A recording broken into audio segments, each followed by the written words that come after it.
Hello students, plus 1 കോമേഴ്സിലേക്ക് select ചെയ്ത കുട്ടികൾ അല്ലെങ്കിൽ അഡ്മിഷൻ എടുത്ത കുട്ടികൾക്ക് എന്തായാലും പ്രധാനപ്പെട്ട ഓപ്ഷൻ പേപ്പർ നമുക്കറിയാം maths, statistics, computer application, politics ഇവയൊക്കെയാണ്. അപ്പോൾ സ്റ്റാറ്റിസ്റ്റിക്സ് ആയാലും അല്ലെങ്കിൽ കമ്പ്യൂട്ടർ ആപ്ലിക്കേഷൻ ആയാലും നമുക്ക് ഒരു സൈഡ് പേപ്പേഴ്സ് മാത്രം പഠിക്കുന്നു, അത് കൊമേഴ്സുകാർ മാത്രം പഠിക്കുന്നു എന്നുള്ള രീതിയിലാണ്. പക്ഷേ മാത്സ് എടുക്കുന്ന സമയത്ത് മാത്സ് ഓപ്ഷനാണ് പ്ലസ് 1 കോമേഴ്സ് സെലക്ട് ചെയ്തെങ്കിൽ കുട്ടികൾക്ക് ഉണ്ടാകുന്ന പ്രധാനപ്പെട്ട ഒരു ഡൗട്ടാണ്, ഞങ്ങളുടെ സയൻസ് സ്ട്രീമിൽ പഠിക്കുന്ന കുട്ടികൾ എടുക്കുന്ന മാത്സും കൊമേഴ്സ് സ്ട്രീമിൽ എടുക്കുന്ന കുട്ടികൾ എടുക്കുന്ന മാത്സും തമ്മിൽ വ്യത്യാസമുണ്ടോ അല്ലെങ്കിൽ ഒരേപോലെയാണോ പഠിക്കേണ്ടത് എന്നൊക്കെയുള്ള ഡൗട്ട് കൃത്യമായി ഉണ്ടാവാറുണ്ട്. അപ്പോൾ അതിൻ്റെയുള്ള ഒരു കൃത്യമായ ഒരു ഉത്തരം എന്ന് പറയുന്നത്, നമുക്കറിയാം സയൻസിലെ മാത്സ് ആയി കഴിഞ്ഞാലും കൊമേഴ്സിലെ മാത്സ് ആയി കഴിഞ്ഞാലും അത് സെയിം ചാപ്റ്റേഴ്സ് ആണ്, സെയിം ടെക്സ്റ്റ് ബുക്ക് ആണ് നിങ്ങൾ പഠിക്കാൻ പോകുന്നത്. അതായത് നമുക്ക് റിലേഷൻ ഫംഗ്ഷൻ ഉണ്ട്, ട്രിഗണോമെട്രി ഉണ്ട്, അതുപോലെ തന്നെ ലാസ്റ്റ് ചാപ്റ്റർ ആയ പ്രോബബിലിറ്റി ഉണ്ട്. അപ്പോൾ ഈ ചാപ്റ്റേഴ്സ് ഒക്കെ സയൻസിലും പഠിക്കുന്നുണ്ട്, അതുപോലെ തന്നെ കൊമേഴ്സിലും പഠിക്കുന്നുണ്ട്. അപ്പോൾ ഈ ചാപ്റ്റേഴ്സ് തമ്മിൽ വ്യത്യാസമില്ല എന്നുള്ളത് ഉറപ്പാണ്. അവരെ സയൻസുകാർ എന്താണോ പഠിക്കുന്നത്, എന്താണോ മാത്സിൽ പഠിക്കുന്നത്, അത് തന്നെ കൊമേഴ്സിലെ സ്റ്റുഡൻസ് മാത്സിൽ പഠിക്കണം എന്നുള്ളത് മസ്റ്റാണ്.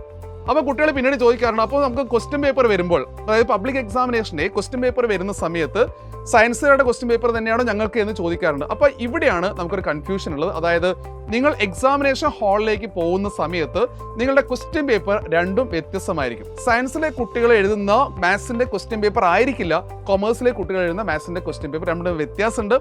ഈ വ്യത്യാസം പിന്നീട് കുട്ടിക്ക് ഡൗട്ട് ഉണ്ടാവും, ഇത് ടഫ്നെസ് ഏതിനാണ്, അതായത് സയൻസിനാണോ ടഫ് കൂടുതൽ അല്ലെങ്കിൽ കൊമേഴ്സിനാണോ ടഫ് കൂടുതൽ എന്നൊക്കെ ചോദിക്കാറുണ്ട്. അപ്പോൾ നമ്മൾ കഴിഞ്ഞ വർഷത്തെ ക്വസ്റ്റ്യൻ പേപ്പർ ഒക്കെ ഒന്ന് കമ്പയർ ചെയ്യുന്ന സമയത്ത് കമ്പാരിറ്റീവ്ലി, അതായത് എളുപ്പം അല്ലെങ്കിൽ ടഫ്നെസ് നമ്മൾ പറയുന്നില്ല, കമ്പാരിറ്റീവ്ലി സയൻസിനെക്കാട്ടും കുറച്ചുകൂടെ ഒരു ഹാർഡ്നെസ് കുറവാണ് കൊമേഴ്സിലെ ക്വസ്റ്റ്യൻ പേപ്പർ. കാരണം അതിന്റെ വെയിറ്റേജ് ആണ്. നമ്മളൊരു ചാപ്റ്ററിന്റെ വെയിറ്റേജ്, ഇപ്പോൾ റിലേഷൻ ഫംഗ്ഷൻ എന്ന് പറയുന്ന ചാപ്റ്ററിന്റെ വെയിറ്റേജ് സയൻസിൽ ഇത്ര മാർക്കിലാണെങ്കിൽ കൊമേഴ്സിൽ ആ വെയിറ്റേജ് കുറവായിരിക്കും അല്ലെങ്കിൽ കൂടുതലായിരിക്കും. പ്രധാനമായിട്ടും പ്രോബബിലിറ്റി എന്നൊരു ചാപ്റ്റർ നമുക്ക് കൊമേഴ്സിൽ സ്റ്റാറ്റിസ്റ്റിക്സ് കണക്റ്റഡ് ആണ്, കൊമേഴ്സിൽ കണക്റ്റഡ് ആണ്.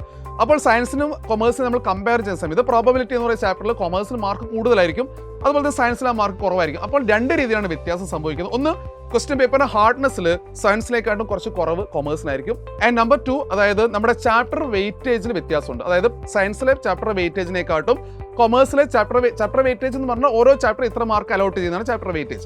ആ ചാപ്റ്റർ വെയിറ്റേജ് എന്തുണ്ട്, കൊമേഴ്സിൽ വ്യത്യാസമുണ്ട്. അപ്പം രണ്ടും രണ്ട് രീതിയിലാണ് നമ്മൾ എക്സാമിനേഷന് വേണ്ടി പ്രിപ്പയർ ചെയ്യേണ്ടത്. കാരണം ഒരേ ടോപ്പിക് പഠിക്കുന്നു, ഒരേ രീതി പഠിക്കുന്നു, പക്ഷേ രണ്ടും രണ്ട് രീതിയിൽ വേണം എക്സാമിനേഷന് വേണ്ടി പ്രിപ്പയർ ചെയ്യാൻ. സയൻസുകാർ പ്രിപ്പയർ ചെയ്യുന്ന പോലെയല്ല കൊമേഴ്സുകാർ പ്രിപ്പയർ ചെയ്യേണ്ടത്, അല്ലെങ്കിൽ കൊമേഴ്സുകാർ പ്രിപ്പയർ ചെയ്യുന്ന രീതിയിൽ സയൻസുകാർ പ്രിപ്പയർ ചെയ്യാൻ പാടില്ല. രണ്ടും രണ്ട് രീതിയിൽ പ്രിപ്പറേഷൻ വേണം, but the same subjects, same topics ആണ് നമുക്ക് പഠിക്കാനുള്ളത്.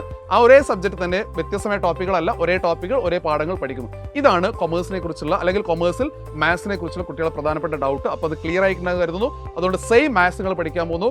മാത്സ് പഠിക്കുന്നുണ്ട്, കൊമേഴ്സിൽ അഡ്വാൻറ്റേജ് മാത്രമേ ഉള്ളൂ. നിങ്ങൾ ഫ്യൂച്ചർ സ്റ്റഡീസിലെ, അതായത് പ്രീമിയം കോഴ്സിലേക്കെല്ലാം പോകുന്ന സമയത്ത് അല്ലെങ്കിൽ ഹയർ കോഴ്സിലേക്കെല്ലാം പോകുന്ന സമയത്ത് ഈ മാത്സിന്റെ ബാക്ക്ഗ്രൗണ്ട് നല്ലപോലെ നിങ്ങളെ സഹായിക്കും എന്നുള്ളത് ഉറപ്പാണ്.